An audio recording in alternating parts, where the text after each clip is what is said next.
In 1948, the new state of Israel took control of 2 Palestinian Christian villages in the north and expelled their residents. The villagers were told they could return one day, and they are still waiting. Here's Uri Shapira on a long-running war.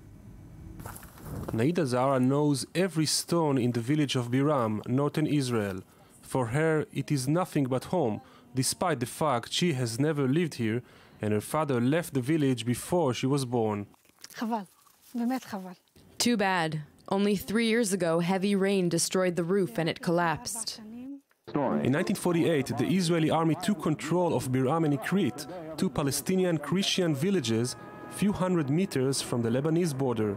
The authorities asked the residents to leave and promised them they could return in 2 weeks. These 2 weeks have lasted 67 years. The expelled villagers moved to different locations in Israel and Lebanon. In July 1951, they turned to the Israeli Supreme Court, which ruled in favor of the right to return, but several months after that, Israel destroyed the houses left in Biram and turned the deserted village into a national park.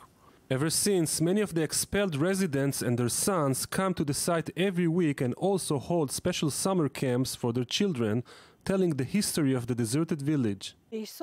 At the end of the summer camp of 2013, the organizers and participants of the camp decided to stay here. So we continued to live here in shifts. We put some tents.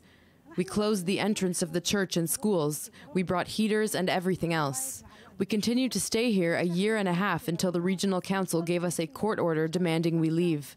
We went to court and the first court decision was to let us stay here. Then the council appealed to a higher court and we lost the case and we had to leave the area. 67 years later, the descendants of Ikrit and Biram evacuees are still looking for justice. But unlike other cases in the region, they did find some understanding from the new residents in the area. In a way, it's a tragic part of my life story, because I support the return of Biram evacuees, and unfortunately, it didn't happen. Einat Lutzati is a member of Kibbutz Bar'am, a Jewish collective community built on some of the area which once belonged to Nahida and her family. Surprisingly, she and some of her friends in the kibbutz not only support the return of the evacuees, but also promote this agenda in special projects and through the media. Justice cannot just be on my side. The fact that my family found a home as Jewish refugees, there are other stories in this small piece of land, and they also deserve to find a place here. We should share. These people didn't resist the evacuation. Retrospectively, they left their houses after being deceived. This is an injustice that can be fixed, and I, as a resident of this area, like this injustice to be fixed. Some may expect Nahida to reject this gesture, but she welcomes it.